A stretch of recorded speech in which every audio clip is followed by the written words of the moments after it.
Young virtual pilots visited the office. They talked with the producer, flew in virtual reality, and gave a short interview. I joined IL-2 Battle of Stalingrad 2 years ago, switching from the old IL-2 1946 simulator as soon as new equipment capable of running this game became available.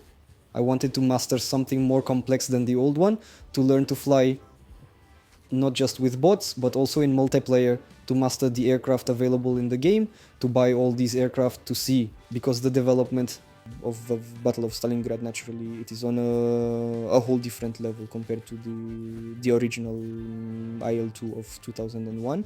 Over time, I started to get the hang of it. I spent about a year just figuring out how to conduct even a minimally prepared engagement. I've been playing IL-2 for 2 years. Well, I found out about the game when I saw it on Steam, asked my parents to buy it and ended up buying it. It was only later that I noticed it was in my Steam library, and then I started playing it.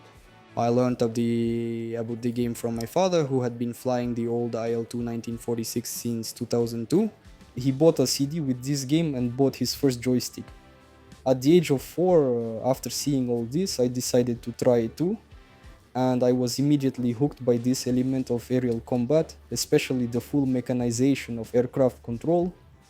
The virtual squadron of pilots, SG-2 Immelmann, is based on a real squadron from the World War II period. We were invited there after we flew with another squadron for a year.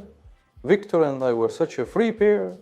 We flew, well, as we pleased, after which we were invited there. Well, we realized it was a good start. After that, we were warmly received there and made into a separate fighter group. I fly IL-2 quite often, although lately it has mostly been endless training against bots on the Berloga server, with the goal of improving personal characteristics and skills in handling the aircraft. The main time is now spent on shooting practice. It's mostly just going in solo and shooting at bots. I'm trying to bring my estimation skills to the highest possible level to set an example for other pilots I'm planning to teach. I, fly in it with Victor as a pair most often. Well, probably almost every day, if there is free time in the evening. I was attracted to this whole theme, so when I saw it, I really wanted to figure it all out, so I think I chose it because it's the only flight simulator like it. What is good about IL-2 compared to other flight simulators, I think, is the large number of players online. That is, flying with bots is not particularly interesting to me because they are predictable, but having duels with opponents, specifically with people, it's far more interesting, and the outcome will always be different. There's always something to learn. Learning the history of IL-2 is very fascinating. When you spend a lot of time flying the same airplane, you want to know how it was not in the game, how it really was, and then you go to read, even on Wikipedia, about its creation history, operational use, combat application, and the people who flew. But still, in terms of theory versus practice, I'm probably more of a practitioner. My knowledge about the aircraft is usually direct. Sometimes it's not enough, meaning I might not know some basic things, but I've already flown so much and gained so much experience that not knowing certain things, I automatically reproduce them. And I do it correctly. Certainly I would recommend IL-2 to that segment of the younger generation interested in aerial combat, because in my opinion there is no more accessible simulator of military air battles at the moment. Compared to the competitors out there, in my opinion, IL-2 holds the golden position for accessibility and complexity. The one where you can start playing, spend time on it, but therefore get some result.